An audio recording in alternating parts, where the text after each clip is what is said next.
पश्चिम मेदिनीपुर जिले के Chandrakona 2 number block के धाईखंड गांव में रहने वाले एक भूमिहीन और बीपीएल कार्डधारी वृद्ध गुलाम नबी खान को 2,83,000 रुपए का बिजली बिल मिला है, जिसने उनकी रातों की नींद उड़ा दी है। धाईखंड गांव निवासी गुलाम नबी खान के घर में बीपीएल मीटर लगा हुआ है, लेकिन इतना भारी भरकम बिजली बिल आते ही वह गंभीर संकट में पड़ गए हैं। बिल माफ कराने की मांग को लेकर वृद्ध गुलाम नबी खान ने बिजली विभाग का दरवाजा खटखटाया है। उन्होंने कई बार बिजली विभाग से संपर्क किया और लिखित आवेदन भी दिए, लेकिन कोई समाधान नहीं निकला। गुलाम नबी खान और स्थानीय निवासियों का कहना है कि कई साल पहले सिलावती नदी के गर्भ में गुलाम नबी का एकमात्र घर समा गया था। इसके बाद से ही वह गांव की बेटी के घर में रह रहे हैं। उन्होंने कुछ साल पहले बिजली विभाग से बिजली मीटर कनेक्शन लिया था। कुछ साल पहले गुलाम नबी का पहला बिजली बिल 1,93,000 का मिला था, जिसे देखकर वह चिंतित हो गए थे और उन्होंने बिजली विभाग से संपर्क किया था। अब कुछ दिन पहले अचानक उन्हें फिर से 2,83,000 का बिल मिला है। स्थानीय लोग इसे अविश्वसनीय बिल बता रहे हैं और कह रहे हैं कि ऐसा कभी नहीं हो सकता। गांव के लोग इस मुश्किल में गुलाम नबी को ढाढ़स बंधा रहे हैं। इस मामले में अभी तक बिजली विभाग की ओर से कोई आधिकारिक प्रतिक्रिया नहीं मिली है।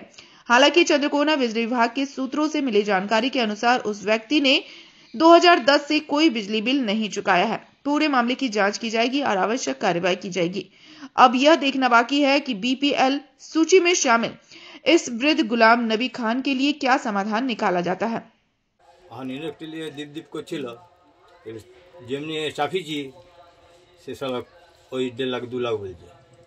বিল এসছে, তারপরে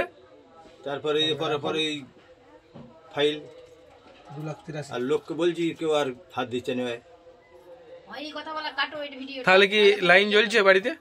লাইন কখনো জ্বলে কখনো জ্বলে না। কখনো জ্বলে কখনো জ্বলেনি। এই বিলটা কবে এসছে? কবে জানতে পারলেন এত টাকা ইলেকট্রিক বিল হয়ে গেছে বলে? এই সামনের বোধহয় বৃহস্পতিবারে বিল এসছে। কত টাকার মতো বিল এসছে? ওই 1,80,000 না পাবে, 2,80,000 না পাবে। 2,80,000 মতো বিল আসছে। 2,83,000 টাকা বিল আসছে। কি কি মানে কি কি বাড়িতে জ্বলতো? মিনি টিনি চলতো? না না, ওই শুধু ল্যাম্প দুটি আর গরমকালে একটু আধটু পাখা। এসি টেসি আছে নাকি বাড়িতে? ওরে বাবরে, এসি কি করেন আপনি? এই তো কাজ করতে গেছেন, লোকের কাজ করেই চলে। তো বিল ইলেকট্রিক কেটে দিয়ে যায়নি আপনার যে বিল বাকি আছে ইলেকট্রিক দপ্তর? না, তখন কাটেনি। এখনো কেটে দিয়ে যায়নি? এখন আসেনি, এখন কাটতে আসেনি। না, কিন্তু বিল এসছে 2,83,000 টাকা। বিলটা মিটাতে পারবেন না? কেন পারবেন না? তাহলে তো আমি একদিন মিটিয়ে দিত। লোকের জমি চাষ দিন কি করে বিল এসছে, কি বিষয়টা জানেন? সে বিষয়ে আমি অবগত আছি। গোলাম নবী খানের বাড়ি ছিল যেখানে, সেখানে বাড়িতে তার মানে নদীগর্ভে বাড়িটি পুরো চলে গেছে, পুরো একদম ধ্বংসাবশেষ হয়ে গেছে। সেখানে বাড়ির কোনো চিহ্ন নেই। তারপরে ও অসহায় অবস্থায় ঘুরে বেড়ায়। তখন এসে ওর পাশে মেয়ের বাড়ি আছে, সেই মেয়ের বাড়িতে এসে আশ্রয় নেয় এবং ওই সময় ওই যে মিটার ফিটার নিয়ে এসে ওই মেয়ের বাড়িতেই উঠে। তারপরে দীর্ঘদিন পরে আর কোনো বিল আসেনি। হঠাৎ করে বছর 5-6 বাদে ওর একটা বিল আসে, বড় অঙ্কের অ্যামাউন্টের বিল, প্রায় 2.5 লক্ষ টাকার মতো। কিন্তু যখন আমাদেরকে দেখাবার পর আমরা ডিপার্টমেন্টকে জানাই, কিন্তু জানাবার পরও কোনো সুরাহা হয়নি। বারবার চেষ্টা করা হয়েছে। ও তো মানে একদম মানে খেত মজুর, ওর কোনো নিজস্ব রুজি রোজগার বলতে কিছু নাই। মানে বয়সও হয়ে গেছে, প্রায় 65-70 বছর বয়স হয়ে গেছে, খাটতেও পারেনি, মানে লেবারের কাজ করে। এখন যা পরিস্থিতি, তাতে করে ওই টাকা দিয়ে যখন মিটাতে হয় তাহলে ওকে আত্মহত্যা ছাড়া কোনো উপায় নেই। কি চাইছেন আপনারা? কি চাইছেন? আমরা চাচ্ছি যাতে করে গরিব মানুষের ঋণটা মুকুব করে দেওয়া হয়, সেটাই আমরা চাই। আচ্ছা, আপনি তো এই এলাকার পঞ্চায়েত মেম্বার, লোকাল ব্যক্তি, বিলটা কি করে পড়লো? ওদিকে ইলেকট্রিকের বিল এসছে আপনার বাবা? হ্যাঁ, বাবার ইলেকট্রিকের বিল এসছে। বাবার বাড়ি নেই, বাবার বাড়ি নদীতে ভেঙে চলে গেছে। আজকে 10-12 বছর বাবা আমার বাড়িতেই আছে, কিন্তু হঠাৎ করে 2টি ল্যাম্প জ্বলে এবং কি বিপিএল এর কারেন্ট। তো হঠাৎ করে কারেন্ট বিল এসে 2,80,000। বাবা এই টাকা, আমার বাড়িতেই বাবা থাকে, দিন মজুর খেটে খায়। বাবা কি করে এই টাকাটা মিটাবে? বাবাকে যদি এই টাকাটা পরিশোধ করতেই হয়, বাবাকে তাহলে সুসাইড করতে হবে। আপনারা তো নিশ্চয়ই লাইন পুড়িয়েছেন নাকি? না, এটা আমরা অত লাইন পুড়াইনি। 2টি ল্যাম্প জ্বলেছে, হয়তো গরমের সময় 1-2টা পাখা চলেছে। তার পরিপ্রেক্ষিতে এত যে বিল আসবে আমরা ভাবতে পারিনি। হঠাৎ করে বলছে এত বিল, তাহলে বাবা এবার টেনশনে খাওয়া দাওয়া ছেড়ে দিয়েছে। বাড়িতে কি এসি আরে আছে? আমাদের বাড়ি ভেঙে গেছে, মাটি ভেঙে গেছে, এতে এসি চলবে কি করে? কোনো এসি টেসি কোনো কিছু নেই। বিলটা কতদিন বাদে এসছে এত টাকা?